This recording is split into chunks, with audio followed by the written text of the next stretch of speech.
యాదాద్రి భువనగిరి జిల్లా చౌటుప్పల్ మండలం ధర్మోజిగూడ మందులగూడెం గ్రామంలో ఇటీవల మరణించిన బీజేపీ నాయకులు పగిళ్ల నర్సిరెడ్డి కుటుంబాన్ని కోమటిరెడ్డి రాజగోపాల్ రెడ్డి పరామర్శించారు. కుటుంబ సభ్యులను ఓదార్చి ఎల్లవేళలా అందుబాటులో ఉంటానని, బీజేపీ నాయకులకు ఏ సమస్య వచ్చినా ఆదుకుంటానని హామీ ఇచ్చారు. అదేవిధంగా స్వాముల వారి లింగోటంలో పోలింగ్ రోజు గాయపడిన మహేష్ కుటుంబాన్ని కూడా రాజగోపాల్ రెడ్డి పరామర్శించారు.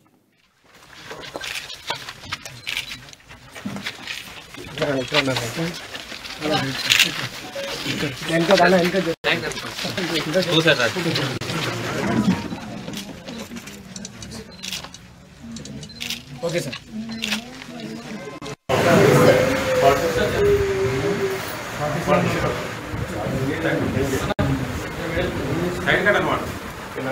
ట్రాన్స్పోర్ట్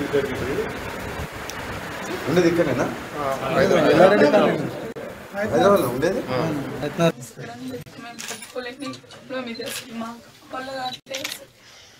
డైరెక్ట్ హార్డ్ వర్క్ వచ్చిందంటే ఒకటే సార్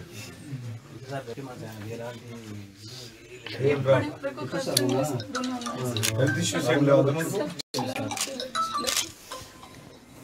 డైరెక్ట్ వచ్చి హార్డ్ వర్క్ వచ్చిందంట. ఊహించని సంఘటన ఉందంట.